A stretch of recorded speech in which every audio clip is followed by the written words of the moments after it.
va passer maintenant à l'actu du web Du avec web. Lune. Voilà, bah c'est super intéressant. Vous pourrez retrouver de toute façon tous les différents journaux dès demain sur la YouTube.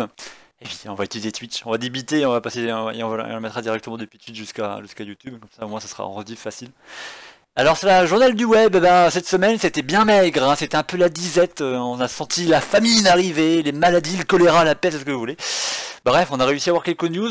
Parmi les sites que j'ai été voir cette semaine, je sais pas, soit ils sont en vacances, soit il se passe que du caca sur le web, mais on avait beaucoup de rumeurs. Alors, entre les tensions qu'il y avait avec les Russes, il y avait des rumeurs qui sont venues de Reuters, hein, et londoniens qui accusaient les Russes, comme par hasard, de faire du hacking. Enfin bref, que des rumeurs poupes. Quelques rumeurs sur Facebook, mais ces rumeurs-là, je n'en parlerai pas parce que ce sont des rumeurs qui vont donner suite à quelque chose de gros dans les prochaines semaines ou qui vont faire pof. Donc cette semaine, je n'ai que 5 news de web, mais c'est des grosses news par contre. Et on va commencer tout de suite avec, pour ceux qui connaissent, WordPress. Je pense qu'il y en a certains d'entre vous qui doivent sûrement connaître, pour ceux qui s'intéressent beaucoup au web, pour ceux d'entre vous qui sont webmasters peut-être. WordPress, ils ont eu une petite mise à jour. C'est un outil de gestion de contenu sur le web, donc ça, c'est un constructeur de site si vous voulez.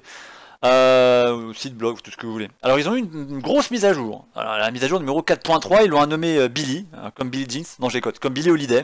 Là je déconne pas. C'est leur première mage depuis avril dernier. Alors bon, quoi va consister leur mage sur WordPress? J'ai pas mis d'image. Voilà. Oui, je sais pas si c'était moi qui avais un décalage énorme ou si tu avais pas mis l'image en fait. Ah non, c'est moi, je suis en train de lire mes notes tranquillou, ce que j'ai noté au courant de la semaine, et puis j'oublie de mettre les images. Donc alors le but dans cette image là c'est vraiment basé sur la customisation, la sécurité et la personnalisation, hein. C'est vraiment ces trois points là. Donc si vous voulez faire votre site avec WordPress, qui est d'ailleurs le leader du marché, je vous dirai les chiffres après, vous allez voir c'est quand même assez écrasant. Ils vont améliorer la customisation, enfin il y a une image qui permet d'améliorer la customisation, donc il est possible maintenant d'organiser les entrées directement, pour ceux qui s'y connaissent, ça peut intéresser ceux qui s'y connaissent, directement depuis la barre latérale des menus, ce qui était difficile à faire avant. Il est possible maintenant de prévaliser le site sans avoir à quitter le site qu'on est en train de construire, de ouvrir notre page, ouvrir le machin pour prévaliser et après revenir machin bidule, ce qui est chiant, vous devez sauvegarder, quitter la page, aller sur la prévisualisation que vous ouvrez sur notre page, après vous devez quitter la page pour revenir sur la page de... C'est vraiment pénible. Ça c'est résolu, maintenant vous pouvez voir la prévise en même temps que vous êtes en train de travailler, donc en direct, c'est pratique, il y a peut-être qu'à faire un refresh sur le machin et c'est tout. Tout ce qui est renforcement de la sécurisation, maintenant chaque utilisateur se fera assigner un mot de passe fort. Voilà, sur les sites que vous créez, si vos sites requièrent des mots de passe pour y accéder, eh bien il va nécessairement demander un mot de passe fort. S'il y a un changement de mot de passe, le site indiquera la force du mot de passe que vous changez, s'il est fort, faible, etc. Et si vous perdez votre mot de passe, dorénavant, les sites qui utiliseront WordPress ne recevront pas, l'utilisateur en tout cas, un mail contenant le mot de passe en question, ou un mot de passe temporaire, mais un lien de réinitialisation, ce qu'il n'y avait pas encore, ce qu'on voit souvent sur les sites pro, mais sur les sites, le site amateur fait avec WordPress, ça n'y était pas encore, et c'était ça pouvait être une faille de sécurité assez importante. Donc là, on vous renverra pas le mot de passe, si quelqu'un a pillé votre boîte mail, mais on vous renverra un lien de réinitialisation. Et puis une facilitation de la personnalisation, donc vous pourrez changer la favicon. Alors qu'est-ce que c'est qu'une favicon sur le web? Si vous regardez la page web sur laquelle vous êtes en train de nous regarder, vous voyez en haut, vous avez votre onglet là avec Twitch, vous avez un petit logo avec le mini logo de Twitch, avec marqué à côté Alliance Alliance Streaming, Streaming machin bidule. TV, Voilà. Alliance Streaming TV, tiré Twitch. Voilà. Ah bah, la petite icône violette, ou mauve, hein, ça dépend quand vous donnez des couleurs, ah ben, c'est une favicon.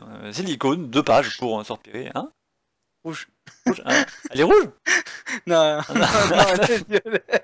Ah, d'accord, elle est rouge, donc la petite icône rouge voyez en haut. Ça dépend si un jour on passe sur gaming YouTube parce que Twitch cool, on sait pas.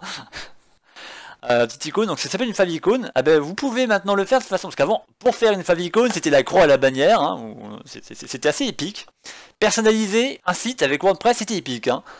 Soit on passait par du HTML, soit si on voulait passer par les menus, c'était plutôt tordu. Ah ben là, vous avez des options de changement ultra faciles. Comme nous sur Forum Actif, on y a pensé récemment, on s'est dit tiens, on va le modifier. Ça s'est fait en 2 clics, et sur WordPress, il fallait passer par des menus, je vous raconte pas le bordel. Le bazar, pardon. Des raccourcis pour la mise en forme, vous êtes plus obligé de passer par du HTML ou des machins bidules, et la facilitation de la création des listes, des formatages de texte, etc. Vous savez, pour faire des textes en gras, des textes en machin, vous deviez passer par du HTML, etc. Maintenant, c'est comme sur Twitch, vous passez par des balises, mais je sais pas, par exemple, 3 symboles, ça voudra dire que la phrase qui est après sera en gras, 3 machins, 2 étoiles, ça veut dire que le truc après, ça sera, je sais pas, un lien, etc. Voilà. C'est des petites balises beaucoup plus, qui simplifient un petit peu.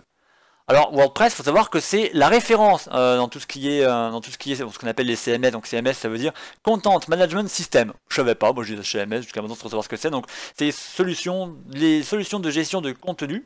WordPress, dans tout ce qui est création de sites, de blogs, etc. C'est l'outil qui est utilisé dans 60% des cas. Ça gère 60% des sites. Le second qui vient après lui, c'est Joomla et c'est 7% de part de marché. Le troisième, c'est Drupal, 5% de part de marché, et après il se sert comme des chaussettes dans un placard, les uns derrière l'autre, quoi. Il se sert comme ça? Voilà, il se sert comme ça, ils ont froid. Voilà, donc c'est une grosse mage intéressante. Donc pour ceux qui sont webmasters parmi vous, ou pour ceux qui sont intéressés à vouloir créer un blog, un site, et qui veulent utiliser quelque chose de vachement professionnel, de vachement pointu, vous avez WordPress. Et cette mise à jour là, c'est vraiment la mise à jour de la démocratisation. Car ce qu'on peut reprocher à WordPress, c'est que c'est un outil compliqué. Hein. Si vous n'avez pas quelques notions de codage, ça peut être arrache-cheveux, parce que les solutions pré-mâchées, vous appuyez sur un bouton et ça crée un truc, il n'y a pas des masses. Hein. Et là, ils sont en train vraiment de s'en diriger vers de la simplification. Je code avec le cul. C'est ça. Mais avec WordPress, vous faites des sites magnifiques, quoi. Hein, mais vraiment des superbes sites. Hein. C'est pas le blog à la blogueur. Hein, vous faites des trucs superbes, des sites ultra modernes. D'ailleurs, il y a une étude récemment qui a été publiée qui montre que les sites au design moderne ont plus de vues que les sites au design peu moderne. Donc c'est intéressant pour ceux qui gagnent leur vie avec les pubs sur les sites. Hein. Il y en a dont c'est le métier. Hein. Et ça, c'est des études. Avec WordPress, vous avez ce genre de truc. Vous pouvez faire tout ce que vous rêvez. Tout ce dont vous rêvez, vous pouvez le faire avec WordPress. Alors, ils ont une version premium, hein, WordPress. Hein, faut pas rêver non plus, c'est pas complètement gratuit. Et la licence est pas gratuite non plus. Par contre, j'avais une question de Nidark qui n'aura aucun rapport avec WordPress. Et il m'a demandé est-ce qu'on parlera de la nouvelle plateforme Steam qui va se lancer, la nouvelle plateforme de stream qui va se lancer. De mon côté, non, parce que pour l'instant. Du mien, non, parce que j'étais même pas au courant qu'il y avait une nouvelle plateforme qui allait se lancer. Tu parles de laquelle? Ouais, parce que c'est vrai que Nidark. Il y a quand même pas mal il y a des projets qui pop tous les jours hein, sur des plateformes de stream, sur Gaming Room, qui n'ont pas fait long feu. Si tu parles de YouTube Gaming, malheureusement, Google il ferme tous les robinets quoi. Mais bien serré les robinets. Il y a rien qui goûte. Hein. Ah non, pas pour avoir des trucs, pas rien quoi. Il y a Gaming YouTube, mais Gaming YouTube pour avoir des news, il a fallu que j'aille, comme tout le monde, hein, je vais sur les sites anglais et américains et on voit des vidéos. Il y a quelques vidéos qui ne sont pas supprimées. Normalement, il essaie de les supprimer au maximum, ces vidéos-là. Mais il y a quelques Américains assez malins qui ont réussi à mettre sur YouTube lui-même des vidéos de ce qu'allait donner Gaming YouTube. Donc ça, c'est intéressant. C'est un peu bordélique. J'ai vu un peu, c'est très bordélique. Mais c'est parce qu'on est habitué à quelque chose d'ultra simple avec Twitch. Mais comme on me l'a rappelé, c'est vrai qu'à ses débuts, Twitch était très bordélique aussi. Apparemment, il dit qu'il y a Pornhub et YouPorn qui vont lancer un truc Game et Sex. J'en ai, ça c'est Game Sex. J'en ai parlé la semaine dernière de la plateforme de streaming de YouPorn. N'hésitez pas à aller voir la rediff. J'en ai parlé pendant 5-10 minutes. Je vais pas vous imposer, je peux toujours vous le retrouver, mais je vais pas vous imposer le sujet. Mais effectivement, il y a une plateforme, ça va être YouPorn qui veut se lancer. Ça a été su il y a 10 jours maintenant, quelque chose comme 10 jours. Ils vont se lancer la première plateforme de streaming de porno, hein, avec une version. Ça sera YouPorn Premium si je ne me trompe pas. Leur nom. Ouais, vous avez la rediff hein, qui est déjà dispo. Si vous voulez avoir l'information, c'est à ça que servent les rediffs. Non, on n'a pas besoin d'aller sur le deep web pour trouver les informations. Généralement, quand une boîte veut, quand une boîte veut transiter ses informations, elle les fait transiter sur le web, et il y a toujours une fuite. Voilà. Il y a toujours une fuite. Et il y a toujours quelqu'un qui est en dessous avec un seau pour récupérer la flotte et venir lui dire, les mecs, regardez, j'ai un poisson. J'ai récupéré. Ouais. Et c'est comme ça que ça se propage de proche en proche, mais bon, même pas besoin d'aller sur le deep web pour avoir ces informations-là, mais il y a des plateformes de streaming, il y en a plein qui pop de tous les côtés. Des plateformes de streaming généralistes, c'est ça qui manque. Pour l'instant, on a que des plateformes de streaming de jeux vidéo, et là la tendance est vers le généraliste. Vous savez, les gens qui streament leur autoroute, les gens qui streament leur poisson rouge, c'est con, mais il y a des gens pour regarder ça, hein, et ça manque depuis la fermeture de... Voilà, streamer le mur. Je stream ma chambre. C'est beau, non? Tu pourrais streamer une porte qui fait que s'ouvrir et se fermer, ça passionnerait les gens. Vous streameriez un ascenseur, vous auriez des gens scotchés dessus. Je peux vous le garantir. Ascenseur TV, vous aurez des gens qui seraient scotchés dessus à longueur de journée. Ça passionnerait les gens. Ça manque hein, depuis la fermeture de Justin TV, et pour l'instant, il n'y a pas de projet sérieux, en tout cas, qui s'apprête dessus. Ah, le problème de Justin TV, c'est que là, on virait carrément dans l'illégal, hein. C'est pour ça d'ailleurs, hein, Twitch et Justin TV, c'est exactement les mêmes personnes hein, qui dirigent ça. Ils ont fermé Justin TV, ils ont rouvert le même service appelé Twitch. Parce que le problème sur Justin TV, bah, les gens mettaient tout, et notamment des films et des séries. Ouais, ouais, c'est Et sous contenu copyright, hein. malheureusement, ça c'est sous copyright. Et du coup, les chaînes de télé américaines ont commencé à taper à la porte de Justin TV. Oui, bonjour, vous avez certains de vos utilisateurs qui diffusent nos séries TV gratos. Ouais, Ah, ouais, c'est embêtant. d'accord, ok. Vous voulez porter plainte contre nous? Bah oui, un petit peu. Ah, vous inquiétez pas, on ferme le site. On nous rouvre le même avec un autre nom et on fera que du gaming dessus. Ça s'appelait Twitch. Ouais, ils ont évité des procès qui leur auraient coûté la peau du cul. C'est clair. Il y a ça qui dit oui, c'est comme si je play Pokémon, il y a 15 000 viewers quand le poisson dormait, ouais, c'est vrai. Ouais. J'ai déjà D'ailleurs, vu là. on va parler après. Ouais, Chose. j'y pensais, c'est pour ça que j'ai fait gaffe à pas trop spoil. J'ai déjà vu dans la plateforme de stream sur PSK, c'est un mec qui streamait sa fête d'anniversaire, ouais. Et bon, le problème quand on utilise les plateformes de stream de jeux vidéo, il y a un contrat utilisateur. Quand vous cliquez et que vous utilisez, vous acceptez par défaut le contrat utilisateur. C'est comme si vous signiez un vrai contrat, hein. C'est un contrat civil qui donc engage deux parties. Vous devez streamer que du jeu vidéo ou quelque chose qui a un rapport avec un jeu vidéo. Si vous streamez un contenu qui n'a rien à voir avec le jeu vidéo ou tout autre contenu autorisé avec des catégories spécifiques pour, bah c'est goodbye. Donc créatif, vous pouvez faire du créatif, mais c'est du créatif qui a un rapport avec un univers plus ou moins jeu vidéo et extension. Donc univers otaku, univers fantasy, univers voilà, vous refaites le chapeau en feutre de Gandalf, c'est fantasy, donc par extension c'est jeu vidéo, voilà. Tout ce qui est univers geek au sens très large. Très très large, oui, Mais si vous streamez effectivement. l'autoroute, c'est au revoir quoi. Il vous coupe il vous coupe Ah là, le. oui. Si vous, Euh, hein. D'ailleurs, le gaming talk show, ils auraient pu mettre talk show tout court, Ouais. mais ils ont mis gaming juste devant. Voilà, et c'est pas pour rien. Et c'est pas pour rien. Parce que du coup, on aurait, je pense, des téléréalités à l'américaine, je pense, sur certaines chaînes en fait. Et il y a des chaînes américaines qu'on avait suivies, je me rappelle plus c'était quoi leur nom, mais ils avaient, leur logo était gris et orange. Et c'était deux Américains, et ils voulaient filmer leur gaming house, donc ils avaient des caméras partout. Je me souviens avoir vu leur chat copuler sur le web TV, c'était rigolo. Bah, ils ont dû arrêter quoi. Apparemment à cause de ça.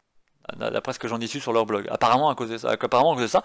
Parce que ça, même si c'est une gaming house, ça sort trop du cadre du jeu vidéo. Ils filment leur quotidien dans une maison et ça sort du cadre de jeu vidéo. Alors, la seule partie sur Twitch où on peut streamer autre que du jeu vidéo, c'est la partie musique. Voilà, comme dit Paula, on peut streamer des instruments de musique, oui, c'est la partie musique, hein. Mais c'est la seule partie vraiment où tu peux un peu skipper le jeu vidéo et l'univers geek, hein. Ouais, Tout le reste, si tu fais un truc qui est pas en rapport, tu peux t'assurer que ta chaîne va vite se retrouver offline hein, si tu diffuses. c'est vrai, ouais.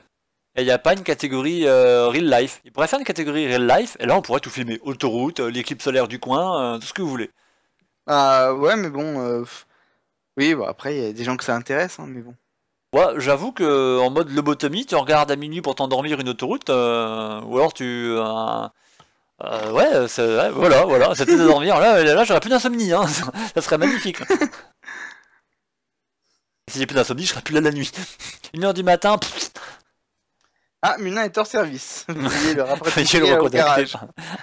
Vous pouvez toujours le MP sur le forum ou sur le TS. Sinon, vous pouvez toujours MP accessoirement Dijo qui existe aussi. Dijo qui reçoit jamais de MP. Oui, mais la programmation d'Hipolar, elle reste dans l'univers geek. Ça touche au PC quand même. Le PC, par extension, touche à l'univers geek. Donc je peux très bien coder un traitement de texte. Je code sur PC, le PC se rapporte à l'univers geek. Donc, bah du coup, mon contenu ne sera pas cuté, quoi.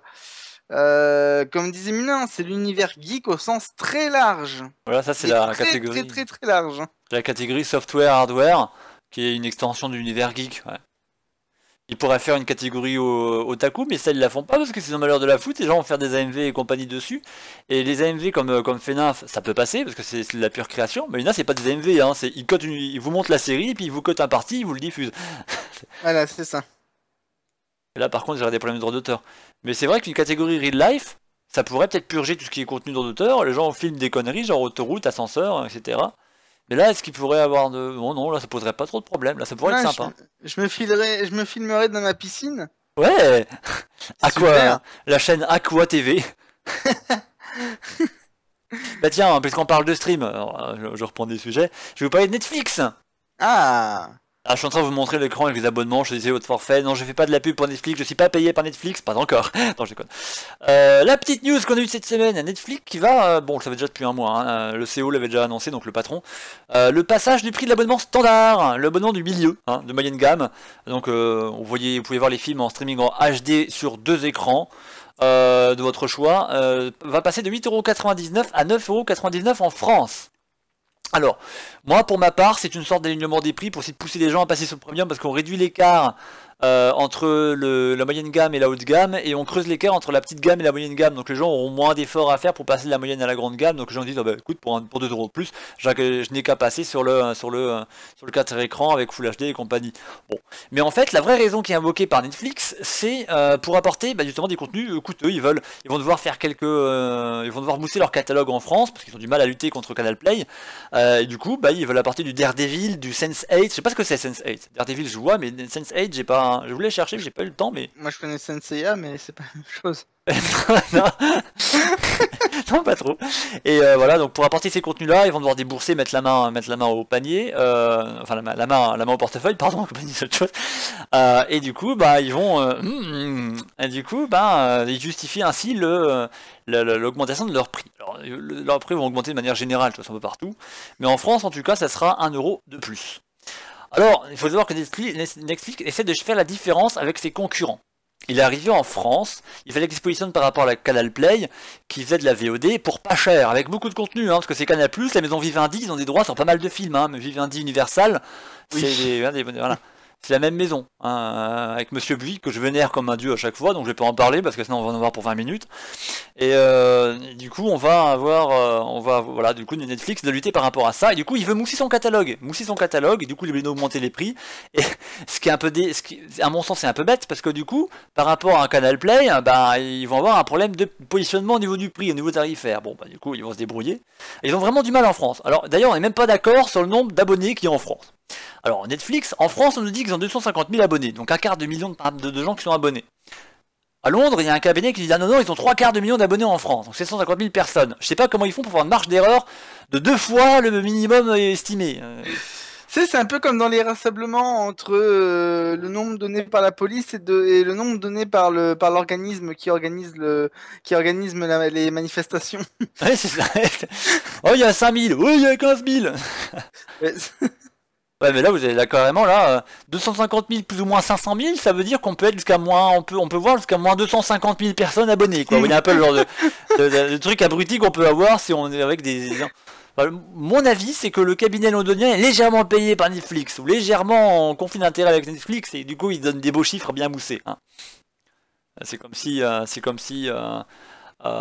sais pas, bah, c'est comme si Canal+ disait oui alors Vivendi, Universal, je pense que leurs entrées en cinéma sont de 500 milliards de personnes. Ah mais monsieur, je comprends pas, il y a 6 milliards de personnes. Ah non, moi je dis 600 milliards. Ouais, ouais, ils ont un conflit d'intérêt, ça appartient à la même boîte, vous voyez, donc voilà. C'est un peu. Alors par contre, c'est un peu bizarre, parce que Netflix ils ont du mal à se positionner en France, mais bon, ils vont pas couler, rassurez-vous. Hein, ils sont déjà connus pour être des ogres en bande passante aux États-Unis, parce qu'ils ont 48 millions d'abonnés dans le monde, dont 35,67 millions aux États-Unis. Hein. Donc ils ont beaucoup de mal à s'exporter, beaucoup de mal à s'exporter. Au Canada à la rigueur, mais aux States, oui évidemment, c'est leur pays natal, mais ils ont beaucoup beaucoup de mal à s'exporter. Et c'est pas faute de pub, hein. On le voit assez à la télé. bah, après, si je puis me permettre, je pense que c'est pas un modèle qui est encore adopté en Europe et en Asie. Je pense, enfin, Netflix, ça ressemble très portrait au modèle américain. Je pense pas qu'en France on est encore habitué, on soit dans cette mode entre guillemets de regarder nos séries via un site qui nous loue ses films. On est encore habitué à notre bonne vieille télé, nous, en Europe. C'est vrai qu'en France, on aime bien être propriétaire. Enfin, on aime bien être propriétaire. On aime bien avoir le bien à nous. Et en Voilà, oui. disposer comme bon ensemble. Quitte à ce qu'ils prennent la poussière à vie. Et on n'aime pas le fait de, oui, bah, je coupe mon abonnement, je perds tous mes films. Hein, ça, c'est traumatisant pour nous autres francophones, on n'est pas habitué à ça, c'est vrai. Mais bon, de plus en plus de gens le font, il y a quand même un sacré succès du côté de Canal Play, enfin un sacré succès, il est relatif, j'ai pas les chiffres en précision, mais je sais qu'il se porte plutôt bien, hein, Canal Play, le groupe Canal Plus, avec la Canal Play, ça va très bien. D'ailleurs, il y a guère que ça pour les sauver, hein, parce que il n'y a plus beaucoup de personnes pour les regarder, même si Bolloré en personne est en train de mettre son nez à l'heure actuelle et il y aura du nouveau à leur entrée sur Canal+, ils ont quand même beaucoup de mal. Hein. Faut savoir que c'est le petit journal qui aujourd'hui remplace le grand journal, il y a quand même... Hein, c'est vachement bien réfléchi chez eux. Bon, de toute façon, ils couleront pas, ils ont quand même un bon chiffre d'affaires, ils ont plus de 24% de chiffre d'affaires, ce qui est légèrement énorme, sur un an. C'est 1,7 milliard de dollars de chiffre d'affaires, et leurs bénéfices ont été multipliés par 20 l'an dernier, hein, donc ils ont atteint la rondelette somme de 53 millions de dollars. Hein, c'est pas peu. Donc voilà. Bon, ça va. Mais je pense que c'est vraiment une boîte c'est une boîte qui a du mal à s'exporter en France. Elle gagne petit à petit des parts de marché. Pas possible d'avoir les chiffres en progression de parts de marché Netflix en France. Mais voilà, ils essayent ils essayent de nous convaincre de faire la différence avec leurs concurrents en apportant du contenu. Voilà, bon. Toujours est-il que si vous êtes abonné Netflix, rassurez-vous, ça va pas augmenter tout de suite pour vous. Vous avez un an de délai avant que ça augmente. Par contre, c'est pour les primo-abonnés. Ceux-là, ils vont payer 1 € de plus dès maintenant qu'ils vont s'abonner s'ils choisissent la moyenne gamme. C'est combien l'abonnement? C'est 7,99 pour un écran. Et Ah, pas, mais on n'a pas le. t'as pas HD, t'es en SD, et tu Ah as ouais, mais 8 attends, euros. ouais, mais de toute façon, c'est en streaming Ouais, c'est en chez streaming. Netflix. Donc, C'est cuit de ton côté, hein. non, enfin, je peux quand même regarder des vidéos. Enfin, non, c'est même pas des vidéos vu que c'est en streaming. Bah non, le 480p, 720p maximum, mais au-delà, c'est pas Compliqué. possible. Donc le HD, non, en fait, c'est bien 7,99. S'il n'y a pas le HD, c'est pas grave. Ah, j'avoue. Il y a des polars qui me disent qu'il faudrait que Netflix soit inclus dans les forfaits opérateurs internet Ouais, français. c'est- on Ouais. peut pas payer trop de choses en différentes. Mais le problème, c'est que les Euh, opérateurs, ils ont déjà leur propre plateforme. On a la VOD ouais. by Orange, chacun a envie de faire le groupe Bouygues et SFR, chacun a envie de faire leur propre machin, leur propre catalogue. Et d'un terme général, Dipolar, ça ne va pas s'arranger en s'arrangeant. Aujourd'hui, on est dans une société de consommation extrême. Tout se vend à coût de service, à coût d'abonnement. Et plus on va avancer dans le temps, et plus ça ira dans cette direction, quoi. Ouais. Alors il y a Yotidu qui dit pour info il y a même des animés parmi le catalogue. Oui alors ils ont oui, alors, je vais lire la phrase en entier. Pour info il y a même des animés parmi le catalogue Netflix. Death Note par exemple. Oui ils ont vraiment un gros catalogue et ils vont le mousser. Hein. C'est vraiment leur politique. Ils disent bon écoutez vous allez payer un peu plus cher les moyennes gammes parce qu'on veut mousser votre catalogue pour que vous ayez accès à plus de choses. Bon voilà c'est ouais donc ils ont déjà pas mal de choses mais ils vont apporter encore plus de contenu du contenu qualitatif. Hein. C'est pour ça du coup qu'ils font payer. Ouais, ils vont payer plus cher. Mais après, d'un terme général, je veux dire, par exemple, 8,99 € pour avoir accès à des milliers de séries en illimité, franchement, c'est pas cher. Non c'est très C'est raisonnable. pas, c'est pas cher. Quand tu regardes aujourd'hui, quand tu achètes une télé, c'est pour avoir une bonne télé, c'est tout de suite 500-600 €. Ouais. Faut payer la redevance télé. Enfin voilà quoi. La redevance télé, je sais pas combien ça coûte, mais ça doit coûter quand même. Enfin, je veux dire, c'est pas gratos, hein. Mais voilà, quand tu payes 8 euros, enfin 9 euros par mois. T'as accès à des dizaines de milliers de séries en HD sur deux écrans en illimité, quand tu peux regarder quand tu veux. Franchement, c'est vachement rentable. T'as même pas besoin d'acheter une télé, quoi. Ah oui? Ça peut être disponible sur ton ordi, hein.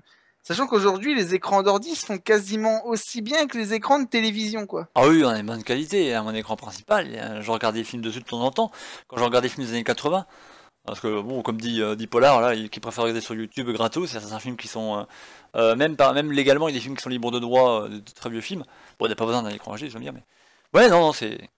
Mais bon, voilà, quoi, Netflix, hein, ça reste, comme tu dis, ça reste super intéressant, mais c'est vrai qu'ils ont quand même de sérieux concurrents, on a la VOD by Orange qui veut s'étendre, on a déjà Canal Play qui l'a bien posé, ils ont, voilà, ils ont de sérieux concurrents, leur positionnement de prix, je ne pense pas que ça va les aider, je ne suis pas certain que les gens...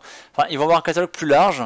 Le problème de Orange, c'est un problème de catalogue aussi, parce que j'ai pu voir, j'ai voulu acheter un film sur Orange. Je voulais acheter Stargate sur Orange, parce que j'arrivais pas à retrouver la personne chez qui j'avais pompé l'intro pour Stargate pour mes intros, à retirer cette vidéo. Du coup, pour la retrouver, j'ai dû aller chercher, j'ai dû faire un cut dans le film, donc en version HD. Je voulais acheter le film pour faire un cut dedans et prélever la partie en question. J'ai voulu les chercher sur Orange, inconnu au bataillon. Alors ils l'ont en diffusion si vous avez si vous avez la box, mais on l'a pas. Voilà. Donc il y a un problème de catalogue chez Orange. Chez Canal+, ils ont un bon catalogue, mais ils n'ont pas non plus tous les films du monde. Netflix, ils veulent. Alors est-ce que ça va marcher parce qu'ils vont apporter des films que les gens ne voient pas nulle part ailleurs, et sur lesquels ils sont les seuls détenteurs de droits en France éventuellement, je sais pas, des villes, j'en sais rien, c'est pas sur Canal Play, ça peut être intéressant. Mais est-ce que ça va être vraiment intéressant? Est-ce que les gens vont préférer le prix ou le contenu? Sachant que c'est la crise aussi, c'est... On peut voir ça, alors c'est un thème tout à fait différent, mais dans la bouffe, c'est en train de s'inverser. Les gens ne regardent plus forcément le prix, mais la qualité. Ah oui, oui, parce que c'est une tendance commerciale. On peut le voir au niveau de la nourriture. Les gens préfèrent acheter moins, mais de meilleure qualité. C'est vrai, c'est ce qu'on, oui, c'est ce que les études démontrent. Ah, je cotorep moi ce soir pour parler. Donc après, est-ce que ça marche pareil pour les services? Je pense qu'on n'a peut-être pas encore assez de données là-dessus. Parce que le service, ça fait quoi, 10 ans que ça existe, 10-15 ans grand maximum, hein, les services de VOD. Donc je pense qu'on aura des résultats d'ici peut-être 10 ans, à voir est-ce que les gens préfèrent payer moins cher mais avoir moins de contenu, ou est-ce qu'ils préfèrent payer un peu plus cher mais avoir plus de contenu. Mais de toute façon, je pense que Netflix n'est pas prêt, entre guillemets, de disparaître, et au contraire va quand même va grossir de plus en plus, quoi. Oui, de toute façon, ils progressent en France, mais c'est juste que c'est... Ils ont été déçus de leur progression en France, ils ont progressé beaucoup plus lentement qu'ils l'espéraient. Ils pensaient faire un boom en France. D'une, ils se sont rendus compte que... Bon, malgré les problèmes structurels au niveau du débit en France, Mhm. mais ils ne se sont pas rendus compte qu'ils avaient un concurrent sérieux, et moi-même, j'ai pas vu venir le fait que Canal Play était un concurrent sérieux, mais c'est vrai qu'ils se sont développés tout doucement, mais sûrement, Canal Play. C'est le gros Bolloré, hein, tout doucement, mais sûrement, c'est des... C'est C'est un peu, c'est des un peu comme francophones, lui. hein, c'est des franco-français, donc ils fonctionnent comme tous les Français, doucement mais sûrement, quoi. C'est un peu comme lui, hein, Bolloré. Il y va doucement, mais sûrement, quoi. Oui, quand tu Ah vois, bon. quand il frappe, lui, il frappe, hein. Voilà, c'est quand il veut un truc, ça y est, quoi. C'est du concret, c'est du solide, ça se palpe, hein. Voilà. Eh ben, on va continuer en vidéo, mais cette fois-ci, on va parler vidéo conférence, hein. Voilà, vidéoconférence, on va parler de... Coucou! Eh ben non, on va pas parler de Skype, hein, on va parler de Hangout. Hangout, un nouvel outil qui prend son indépendance de Google+. Alors, Ah, ça y est, enfin. ouais, bah il y a divers outils qui, petit à petit, hein, je discute régulièrement avec vous des divers outils qui sont en Oui. train de disparaître de Google Plus pour devenir autonomes.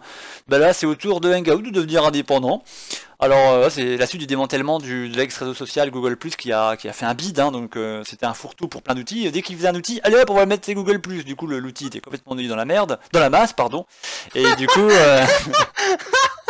non, c'est la pensée qui a c'est la pensée qui est passée par la bouche. Parce que c'est vrai que Google Plus c'était un fourre-tout quoi. Ils ont tout mis dedans et puis ils avaient des super bons outils, mais on ne les voyait pas parce que c'était dans cette espèce de sac tellement immonde, tellement infâme à utiliser que du coup les gens n'ont même pas pris la peine de découvrir les outils qu'il y avait dedans qui étaient géniaux. Et Hangout en fait partie. Il est aussi bien que Skype, hein, et moins lourd d'ailleurs. Alors la petite nouveauté c'est que du coup là, comment ça s'est passé? Il y a quelques jours ils ont ouvert leur site hangout.google.com. Et donc c'est un site entièrement dédié à Hangout, ce qui le rend totalement indépendant, hein. Faut savoir que Hangout, c'est le Skype à la Google. Il a été lancé en 2013 lors de la conférence I.O. Il est intégré à l'origine à Gmail et Google+, donc pour l'utiliser il faut être sur Gmail ou sur Google+, et après à partir de là l'utiliser. Et ils ont commencé à vouloir faire quelques petites applis sur iOS et Android, mais rien de plus, quoi. C'était pas folichon, ils ont pas allé bien loin là-dessus. Alors aujourd'hui maintenant on a le site. Et le site qui permet d'accéder au service Hangout, tout seul, indépendamment. Il vous permet, comme vous pouvez le voir ici, de faire des appels vidéo, des appels téléphoniques, mais il faudra acheter du crédit, ou des petits messages.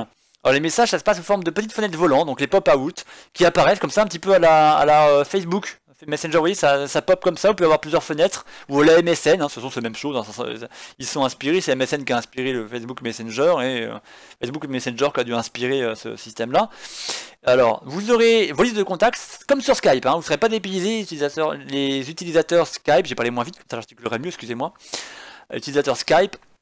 Vous avez la liste des contacts avec des menus contextuels exactement comme sur Skype. Vous cliquez sur l'utilisateur, je veux l'appeler, je vais lui envoyer un SMS, je veux l'appeler avec des crédits parce que je suis pété de thunes et qu'au lieu de faire un appel vidéo, je veux dépenser mon fric pour faire un appel sans la vidéo. C'est voilà, c'est un concept.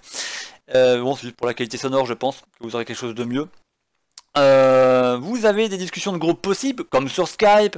Vous aurez... alors attention, si vous fermez la page web sur laquelle est situé le site et sur laquelle vous pouvez faire toutes vos actions, hein, si vous fermez l'internet, vous perdrez le service. Donc si vous avez une coupure internet, vous aurez une coupure du service. En même temps, j'ai envie de dire, Skype c'est pareil aussi. Hein, une coupure internet, il n'y a plus le service. Hein. Sauf que Skype est indépendant d'internet. Donc là, faites bien attention, si vous coupez vos fenêtres sur votre navigateur web, hein, alors, il faut savoir aussi qu'il est dépendant du navigateur web. Donc voilà, vous voyez un petit peu en fonction du navigateur où vous êtes, c'est parce que c'est un peu compliqué. Hein. Si vous êtes sur Google Chrome, ben, il est forcément Google Friendly, donc Hangout, il n'y a pas à y avoir de problème. Si vous utilisez Internet Explorer, ouais, voilà, si vous utilisez Internet Explorer, je suis pas sûr que il sera très friendly. Bon, il laissera passer, peut-être qu'il le considérera comme un virus, j'en sais rien. Et puis si vous utilisez Safari qui est ultra parano, mais au moins hyper sécurisé, ça peut être assez problématique aussi, parce qu'avec les récupérations de données que font Google ou même Microsoft de toute façon maintenant, c'est voilà. Mais bon, il est utilisable. Il est utilisable en l'état. Il est nomade aussi. Intéressant. Il est nomade. Vous commencez votre discussion par SMS, enfin par message, sur votre PC. Vous vous barrez parce qu'il y a le feu dans votre maison, donc vous prenez votre portable et pouf, vous continuez votre discussion. Ah ben vous pouvez continuer votre discussion en ouvrant la page navigateur web sur votre téléphone iOS ou Android, parce que c'est compatible sur les deux, et vous pouvez continuer votre discussion. Oui, alors qu'est-ce que je te disais? Oui, alors donc pour les listes des courses, il faudrait que tu m'achètes des poireaux, des machins, des bidules. Comme ça, au moins vous n'êtes pas interrompu en plein milieu de votre discussion, même s'il y a un incendie chez vous. Ah, c'est pratique, c'est nomade. Enfin, on appelle ça la synchronisation par terminal, multiterminal. Voilà, donc c'est au moins pratique. Il est mort de rire, le pauvre. Et ben voilà, donc Google Hangout qui est enfin prêt à concurrencer le Skype. La petite réaction, qu'est-ce qu'il se dit? Pendant que Didio qui est en train de récupérer son souffle. D'ailleurs, Google pense à réduire les applications Google préinstallées sur Android. Oui, c'est en discussion, bah, ils sont en train d'essayer de se simplifier un petit peu. Hein. Tout va sortir de Google+. Ah, tout. Ils ont très clairement dit, ils vont d'abord scinder Google+, Didio qui est encore mort de rire. Ils vont couper Google+, vous voyez, ils vont prendre une hachette, wouah, chiche, hop. Hein, ils vont le couper en deux et il y a déjà Google Photos qui est un gros pavé qui sort. Google Photo et vidéo, hein, une sorte de Google Drive photo vidéo, ça sort. Après il y a tous les Google Plus qui avaient plein de petits gadgets dessus. Ils vont chacun leur tour être débités. Vous voyez, vous prenez la moitié du jambon de Google Plus qui reste, vous le débitez en anneau lamelle, hein, dit joke. Et tous les petits services vont sortir l'un après l'autre, ils vont vraiment être mis en valeur. Comme je l'ai dit au printemps dernier, lors du talk show du printemps dernier, lorsque je vous ai annoncé la mort de Google+, ils ont fait mourir plein de trucs avant, et là, ils ont ce qui leur restait, ils voulaient vraiment les mettre en valeur. Hangout, en France, c'est pratiquement pas utilisé. C'est dommage. Je voulais chercher les parts de marché de Skype et de Google et de Hangout. Il n'y a pas moyen d'y trouver, hein. C'est caché, c'est secret, il n'y a aucune donnée d'où que ce soit. Et là, ils sont en train de les mettre en valeur, et c'est un très bel outil Hangout, mais c'était pas connu, parce que c'était noyé dans la masse de Google+, que personne ne voulait utiliser, donc en n'utilisant pas un service qui fait partie d'un service, vous ne pouvez pas le découvrir forcément. Enfin, qui possède plein de services, vous ne pouvez pas découvrir les microservices à côté. Là au moins, ça sera indépendant et vous pourrez l'utiliser tranquillement et partir à sa découverte sans être obligé de passer par Google+, quoi. J'avais prédit l'échec de Google Plus dès 2011. Bah, sortir un réseau social fourre-tout alors que Facebook cartonne, vous avez Twitter qui est en train de cartonner, c'est pas très malin, quoi. Non, effectivement, c'est pas très malin. Pas très malin. Mais bon, voilà, c'est un concurrent de Skype, alors voilà, donc chacun pourra voir midi à sa porte. Bon, je sais pas, je testerai. Ouais, on testera ensemble, voir ce que ça donne.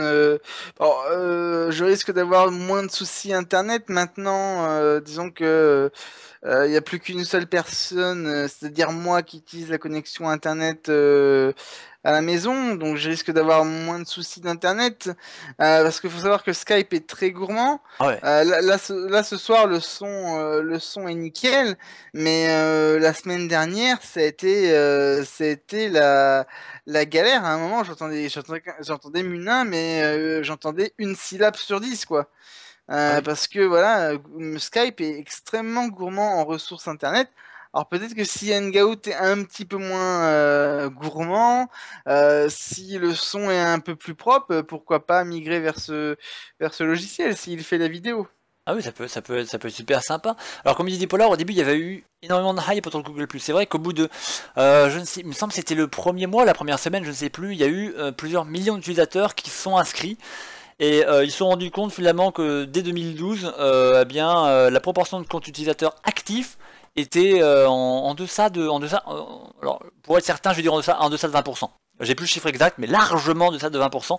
J'ai un chiffre en tête qui est même en dessous de 10%, mais je suis plus sûr. Donc je vais pas dire de bêtises. Voilà, donc il y a eu une grosse hype au début, et après les gens ont arrêté de l'utiliser parce que bon, bah, imaginez-vous, vous êtes au milieu de. Non, il y avait trop de choses. Il y avait des applications partout. On savait pas trop. C'était le bordel. Voilà. Vous arrivez dans une maison avec le bordel, ça donne pas envie d'y vivre. Là, c'était Google Plus, la maison bordel. Pour le coup, ouais. Et puis bon, il y avait à côté, il y avait des trucs qui étaient plus novateurs, avec beaucoup moins de bazar. Ils allaient à l'essentiel, et c'est beaucoup plus pratique. Vous êtes sur Facebook, vous faites du microblogging, ça va à l'essentiel. Vous êtes sur Twitter, ça va encore plus à l'essentiel, parce que vous avez que 140 caractères de limitation de place.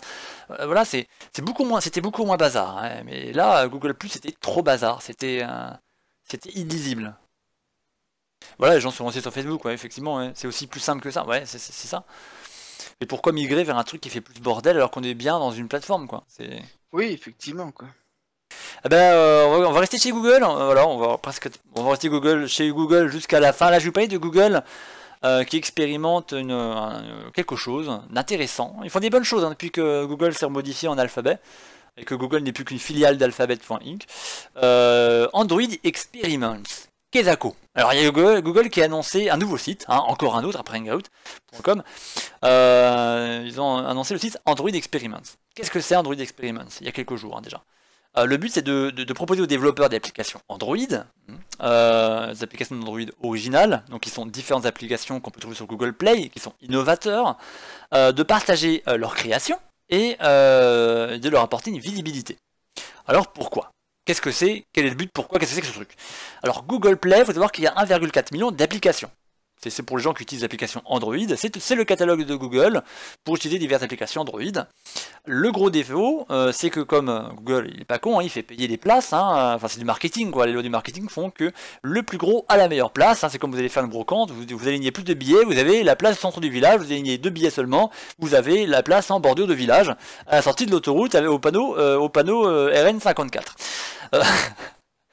Et là, vous avez du coup donc il y avait des donc il y avait des grosses, les plus grosses effectivement en première page, et puis vous aviez des perles qui étaient géniales, qui étaient novatrices, parfois même, waouh, on pourrait même se dire, mais c'est ce qu'il me fallait, c'est ce qu'il m'aurait fallu avant.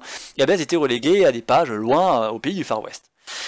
Android Experiments, l'objectif de ce site, c'est de référencer ces micro-applis, ces micro-perles, de diffuser leurs liens vers le catalogue Google Play en question, et de les mettre sur 3 critères de conditions: l'innovation, le côté open source et la compatibilité avec Android version 4.4, l'avant-dernière version me semble-t-il, c'est de mémoire, il me semble qu'ils sont en 4.5 maintenant, mais je suis pas sûr.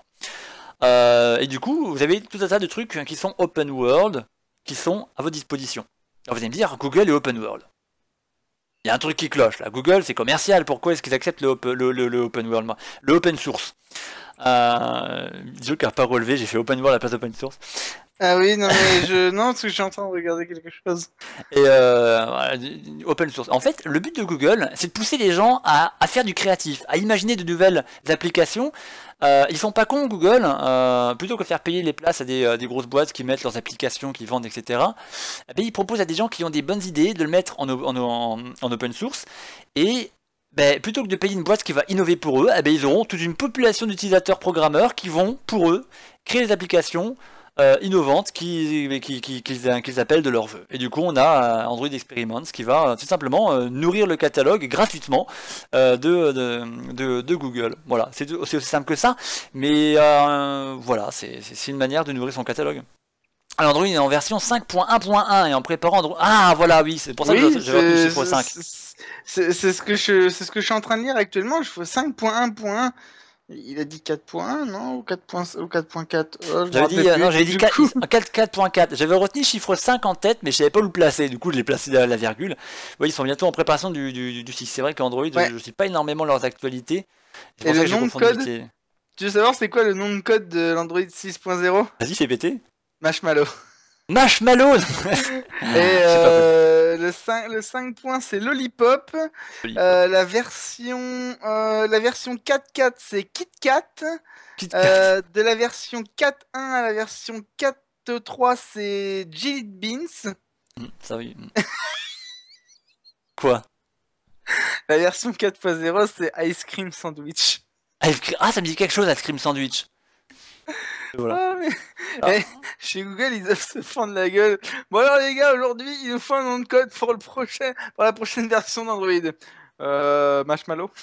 D'accord, c'est bon, c'est retenu. J'imagine que pour les noms, oui, ils s'amusent plutôt bien. Alors, il y a des polars qui nous disent Google est super open source friendly. C'est vrai qu'ils avaient un site à l'époque qu'ils ont fermé, ou qu'ils sont en train de fermer en tout cas.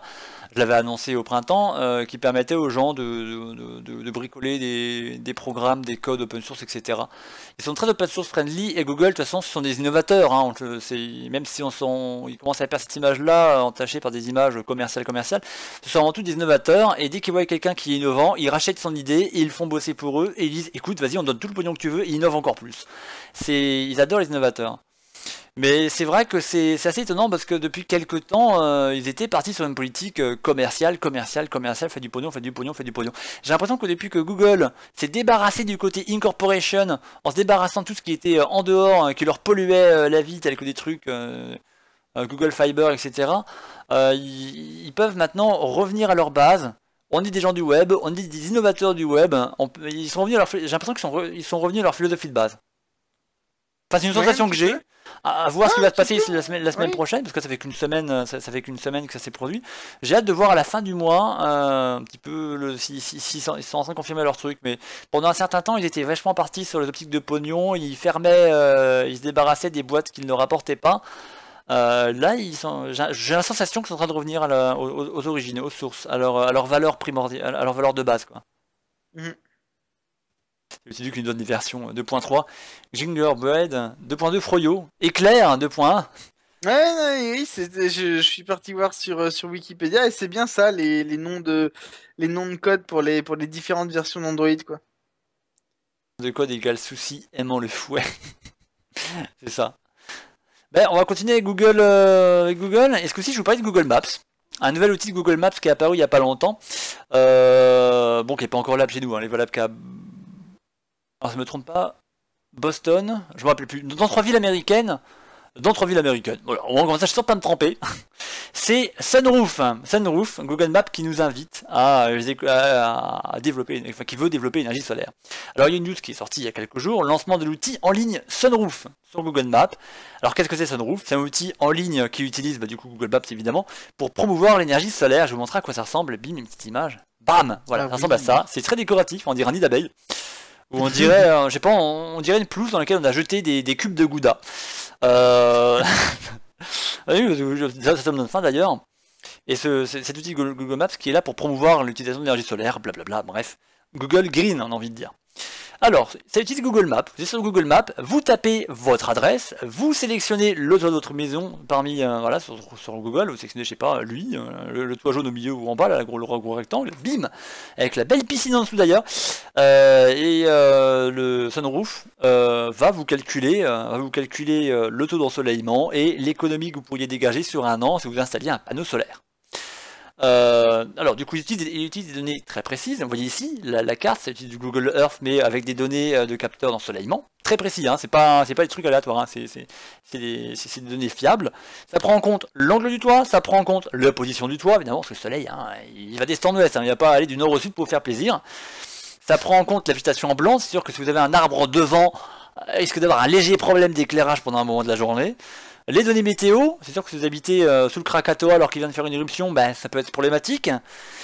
Et vous pouvez même rentrer votre consommation électrique pour qu'il puisse calculer plus finement les économies d'énergie que vous feriez. Et tout ça eh ben, en promouvant l'économie locale, puisque ça vous calcule l'économie que vous feriez en un an, je vous l'ai dit, mais ça vous propose également toutes les boîtes qu'il y a à disposition aux alentours pour installer un panneau solaire ou un quelconque équipement de chauffage au panneau solaire ou quoi que ce soit que vous vouliez faire. Voilà. Google qui devient écolo. Pas mal comme idée. Je voulais vous en parler parce que c'est pas mal. Alors pour l'instant c'est en bêta sur 3 villes américaines et ce sera, une fois que la bêta sera validée par les services de Google, ce qui le sera, ce sera ouvert en worldwide. Donc, tout le monde pourra y avoir accès. Donc, même chez nous, on pourra s'amuser. Je me demande quelle boîte ils vont me proposer. S'ils me proposent une boîte qui est à Paris, je pense que je me pends. Hein. Parce qu'il y a des boîtes dans le coin, mais bon. Sympa. Et attention, les boîtes qu'ils vous proposent, c'est les boîtes qui sont géographiquement proches, en utilisant les données de Google Maps. Hein. C'est pas les boîtes qui sont partenaires de Google. Pas par référencement chez Google que ça a fonctionné. Ce qui est louable de la part de Google. Oui, j'habite en Allemagne, alors l'entreprise la plus proche est en Californie. Ah, d'accord. Ça fait un peu loin quand même pour des panneaux solaires. Ouais, alors Los Angeles, qu'on vous propose, c'est le plus proche qu'on a. Si j'habite dans Lorraine, est-ce que c'est rentable l'énergie solaire? Bah tu verras bien sur Sunroof, Project Sunroof. Quand il sera disponible d'ici un mois, je pense qu'il sera dispo. Et salut à Mister MTech, bienvenue sur le stream. Salut à toi Mister MTech. Dipo qui nous dit c'est le futur, des boîtes privées comme Google qui contournent les infrastructures d'État. Ouais, bah c'est une bonne initiative. Non, c'est bien, franchement c'est bien quoi. Ils sont, comme tu le disais au sujet précédent, ils sont en train de retourner à leurs premiers amours, hein, si j'ai envie de dire, se débarrasser un petit peu du côté commercial et puis un peu plus le côté familial, le côté, enfin pas familial, oui si familial, hein, parce qu'une communauté, on peut comparer ça à une famille. Enfin le côté citoyen du monde avec des valeurs et innovateurs. Enfin, c'est ce que j'ai l'impression quand j'ai lu leurs diverses communications sur les diverses choses qu'ils ont annoncées quand je voulais sélectionner mes news. J'ai été voir les sources des différents articles des auteurs pour voir si c'est pas du caca. Hein. C'est comme ça que j'ai exploré 5 articles chaque semaine juste parce que les articles étaient du caca. Enfin, c'était du non-sens, c'était de la broderie sur une phrase. Notamment le truc sur Reuters. J'ai pu voir dans leur communication que je sais pas, c'est moins commercial, c'est plus. C'est pas, il y a il y a quelque chose qui a changé quoi, chez Google dans leur communication. Ok. Ben, 5 articles, mais très intéressants. Oh, bah, pas mal de Google, c'est bien, ils sont en train de se rebooster, hein, ne jamais se reposer, surtout dans le domaine de l'Internet, ah bah oui, ne jamais se reposer sur les acquis, parce que ce qui est acquis aujourd'hui ne l'est pas forcément demain. Hashtag live Google. Voilà, donc pour récapituler les 20 informations, donc la marge 4.3 sur WordPress que je vous ai décrit, l'augmentation des prix chez Netflix qui va venir pour les nouveaux abonnés et dans un an pour les abonnés actuels, pour la gamme standard, enfin pour la gamme moyenne quoi. Hangout qui prend son indépendance, le concurrent de Skype, et puis ben, Android Experiments qui ouvre ses portes pour les amateurs d'innovation sur appli Android, et puis Sunroof qui débarque sur Google Maps et qui vous propose, qui met en valeur l'énergie solaire. Voilà, c'est la fin de la partie web, d'actu du web. Pas grand chose cette semaine, hein, vraiment pas grand chose. Intéressant en tout cas, parce qu'il y a beaucoup de poux, pardon. Mais... Eh bien, on va passer à la partie jeux vidéo maintenant. Ouais, jouons ensemble.